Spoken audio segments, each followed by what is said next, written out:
I find myself very often reminding them that this isn't as new and as radical as they might sound. For the last 100 years, we've had a model of centralized generation, transmission, and distribution, specifically starting on the post-World War economies of the early 20th century. But before that, power was generated very differently. And so there's another fun little Grass Valley connection here. During the gold rush was the reason that the electricity grid was built in California. It was to power mines and the towns serving them.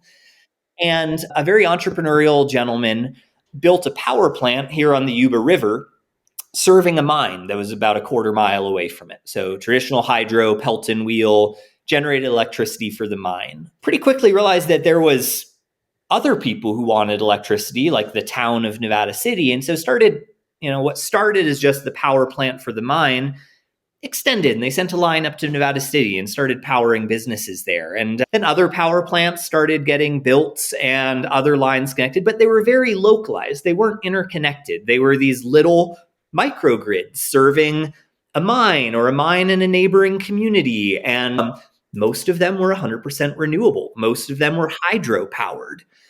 And then they started acquiring each other and they started interconnecting their lines. And then there's a direct path of continuity from that first power plant in California was later acquired by the company that became PG&E and then went on to become the PG&E that serves us today. And so I like to remind them that this is actually how the grid started. We started with distributed renewable generation close to the point of consumption, then consolidated, did this 100-year experiment of centralization, and now we're realizing that actually we might have had it right the first time. And so there's a lot of education and training with the utilities, but at the end of the day, the economics and the liability are forcing them to do something. The cost of repairing this infrastructure paired with the liability of the lawsuits coming with it. And not just in California, not just on the West Coast. I think the Hawaii fires last year were a huge eye-opener for utilities of, wow, no one had Hawaii on their wildfire bingo card. That's not a place that we talk about, but due to climate change, due to more unpredictable weather patterns, utilities across the US are experiencing these crises of their spending on distribution doubling and tripling over 5 and 10-year periods, way ahead of inflation or their other expenses. And are utilities quick to adapt? No. Are they known for being innovative? I do want to give a shout out for being a very controversial utility. PG&E decided to give this a try, and they've pioneered remote grid. You could say a lot of negative things about PG&E, but they did try this and have been a leading example for it. And a lot of other utilities are following. But at the end of the day, what locations, do you have any examples or case studies? Where are they leaning into the technology? Yeah, absolutely. So I'll give the example of the first remote grid that we built for PG&E is down by Yosemite.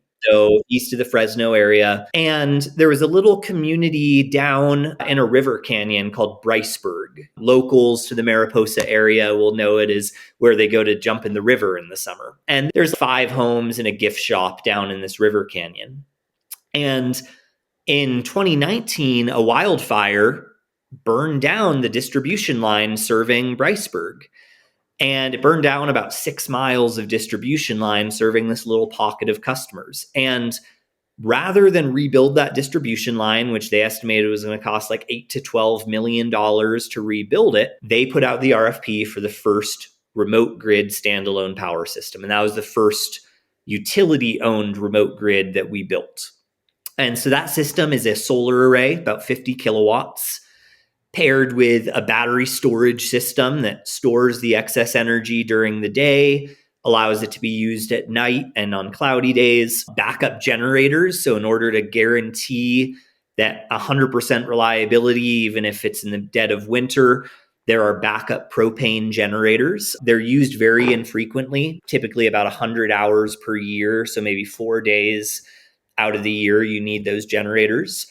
And then a monitoring and control system that allows us to remotely monitor and control that system. And all of that is packaged together into what we call our solar container. And so we've taken all those bits and productized it, prefabricated it into a sort of rapidly deployable modular system that can be, deployed in remote areas like this. Yeah, when was that?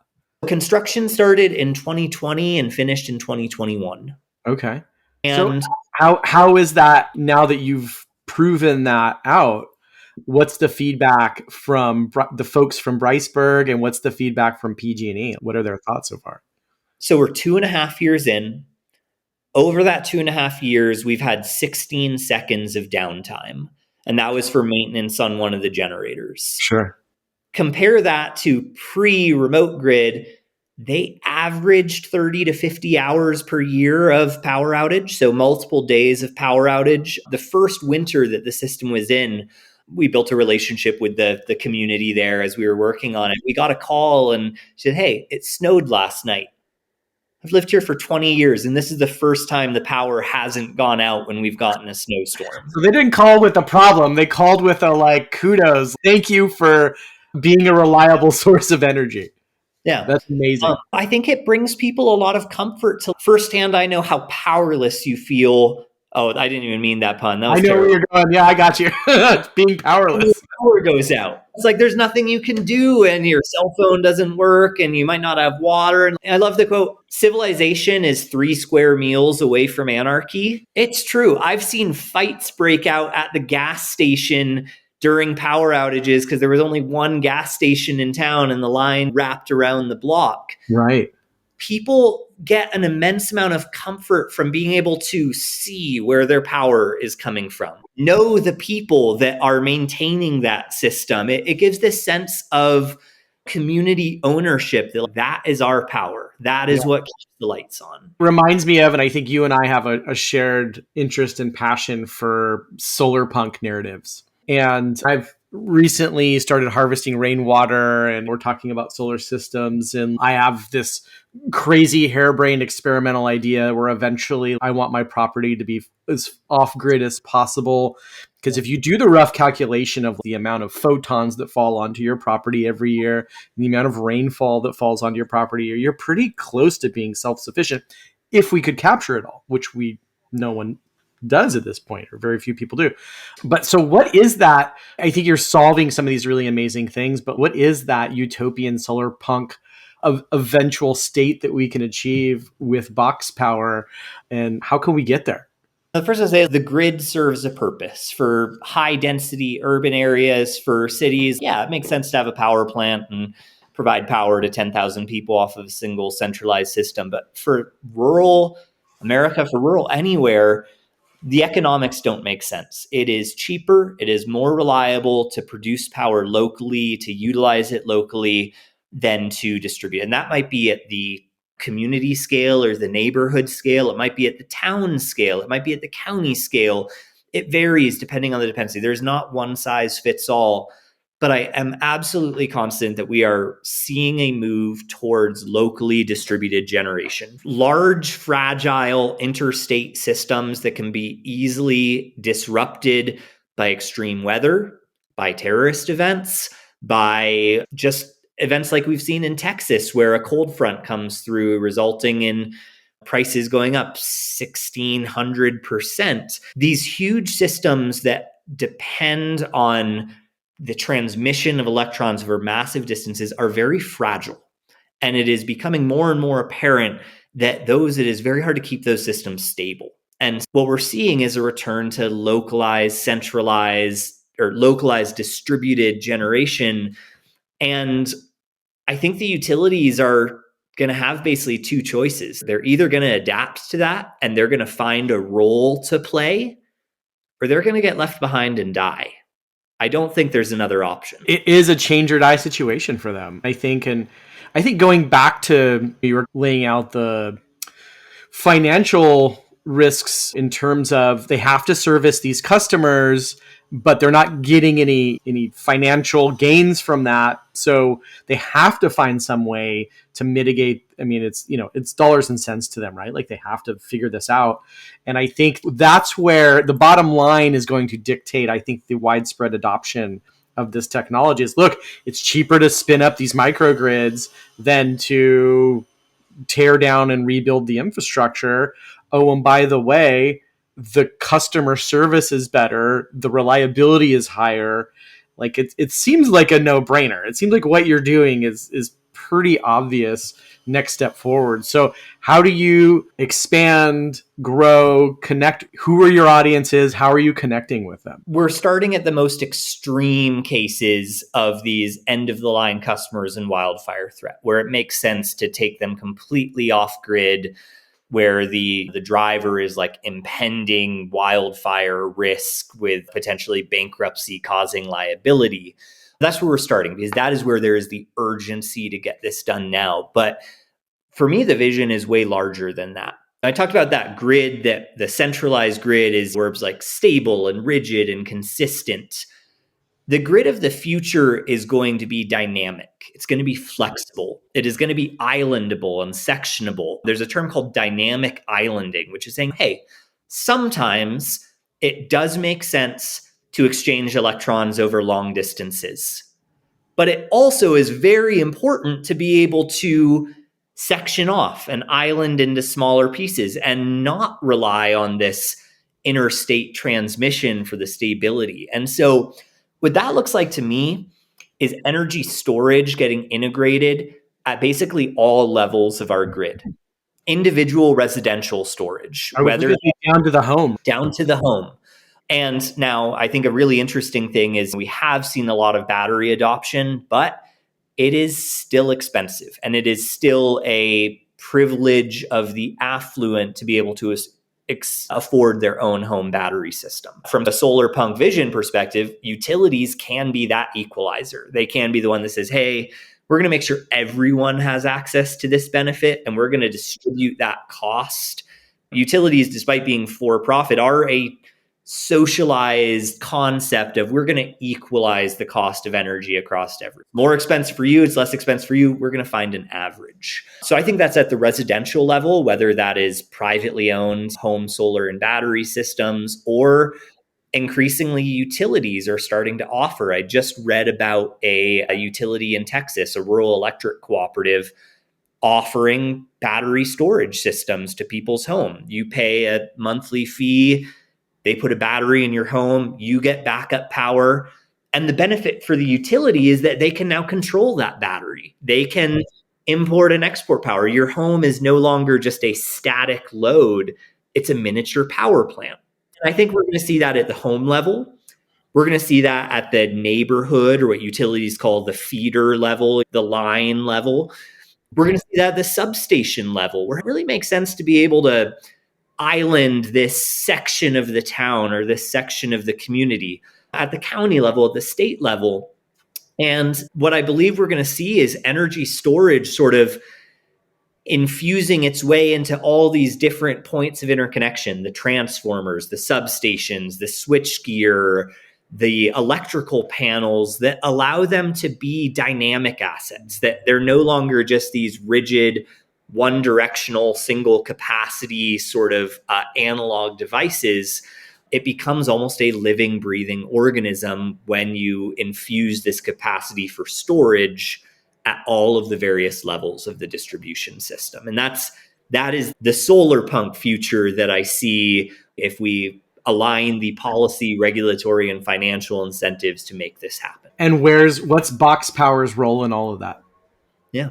We are building the ecosystem of technology to make that happen. So we think of ourselves as like a utility enabler. Utilities are not good at innovation. They are not good at adopting and experimenting new things. We're structured to operate like a bolt-on department for utilities. Someone has decided that they should try microgrids. Their regulatory body has mandated that they do microgrids.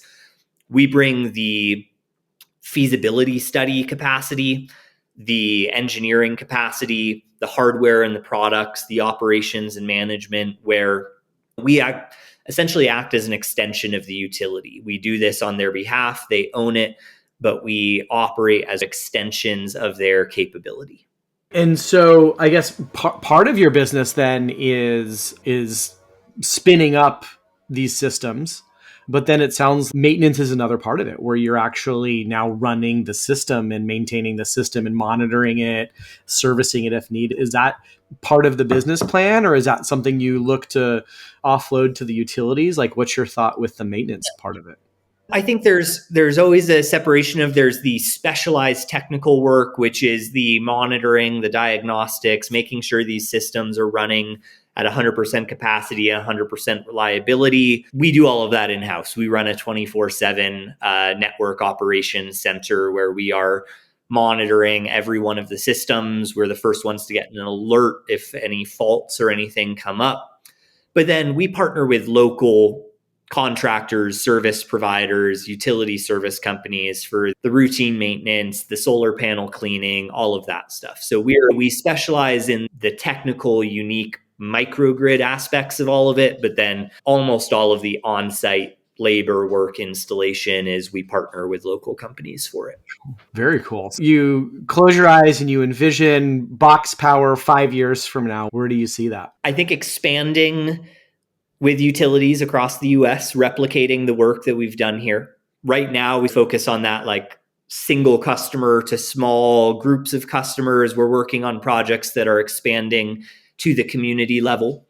And I would say that is the vision in all the places where the utilities are willing to play ball. They are adapting, they are innovating, and they are reading the writing on the wall that this is necessary for them. But I also see us playing in places where they don't. And that's the part that I think will be both exciting and challenging, is some utilities just won't. Some utilities will hold on to their 100-year-old operating protocols of how they provide power. And what that creates is a vacuum and an opportunity for new entities. To me, one of the most exciting of those is we work on some indigenous sovereignty and indigenous electrification projects. One in particular that I'd say is something I'm the most excited about is with the Hopi tribe of Arizona. They're in a remote area of Arizona. They're the reservation territory there. They've historically been served by Arizona Public Services, but have not been happy with the reliability or the service that they get there. And the Hopi tribe decided they wanted to start their own utility that serves their tribal members with as a nonprofit entity, prioritizing them. And very recently publicly announced we were part of a DOE-funded grant that's going to build the first community level microgrid for the Hopi Utility Company. Amazing. Severing their dependence on the local utility, giving them, both for their tribal headquarters and a neighboring residential area, a truly independent energy sovereignty. And I have a personal passion and drive to support Indigenous Americans in getting this energy, because historically they've been the least served by our centralized grid infrastructure. Interesting stat, despite having a 99.9% electrification rate for America, 30% of reservations don't have electricity on them. Wow. There's a huge inequality there. And so I'm really excited to see more entities, and I think there will mostly be community-based, whether or not they're tribal or community-run nonprofits or cooperatives, springing up to fill this void where the utility is willing to innovate, to evolve, to adapt to the new world. There's an opportunity for new entities to rise up and own and operate community-based energy generation. And that is what excites me and motivates me and drives me to do what I do. Yeah, that is amazing. And they can be flexible and make decisions and then prove out the technology and the efficacy. And you're just sitting over here going, look, we can do this. We're servicing all these amazing communities.